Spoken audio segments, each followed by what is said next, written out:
I want to ask you then, we'll continue university timeline. So you've started this second year program, you're going on exchange.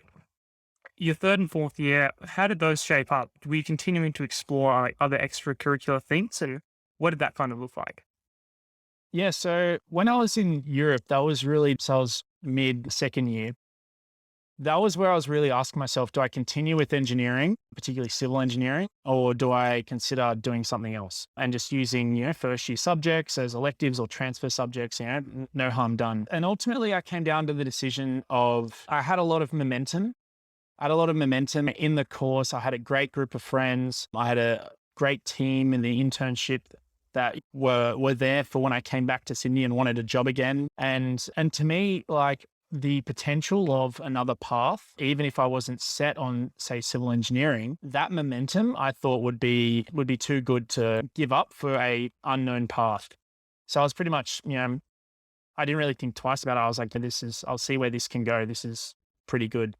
So what happened in the end of second year was great because all of my friends, the second half of second year is when it's actually scheduled in your course to take the 6 months off.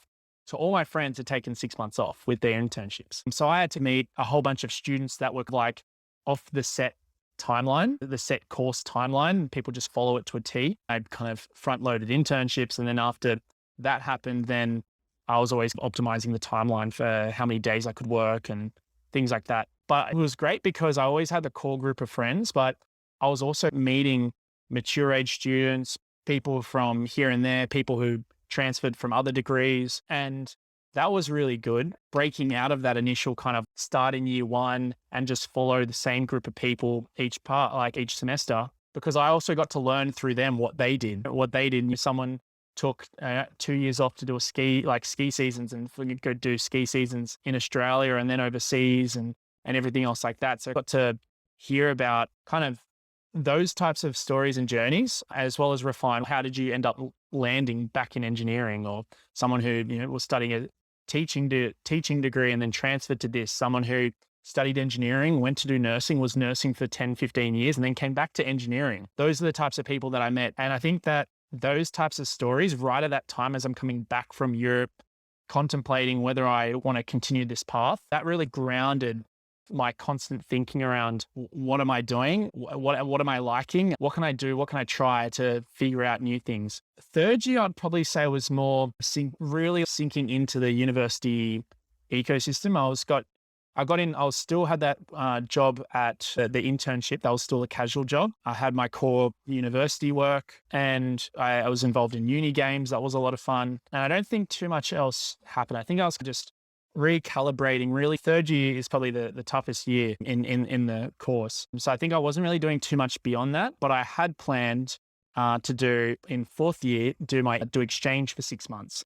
So it's pretty much like, ground myself and really follow through with the degree. So I don't really recall too much from third year of note, but it was in fourth year where I did exchange for 6 months in the States. And then from there, I came back, and that's where I started getting involved with from the ground up. I started getting involved with UTS. I started getting involved in a whole range of other activities. Yeah, and I think that was really the changing point. The other thing I was trying in third year was actually that was when I was trying to get internships at startups. I was emailing kind of consultancies and things like that to see what I could do pretty much for my second internship. I knew I was going on exchange, but then after I came back, I was doing my second internship. So that was pretty much a big time of trying a whole bunch of different things, but nothing really came out of it. But there was certainly a lot of things that were tried. There was a social payments company that I was one of their kind of brand ambassadors for a couple of weeks. And then they got bought by Airbnb and that kind of shut down. One of my friends was starting like a cleaning platform startup, and I was trying to get a job or help out with that, but had no idea what to do.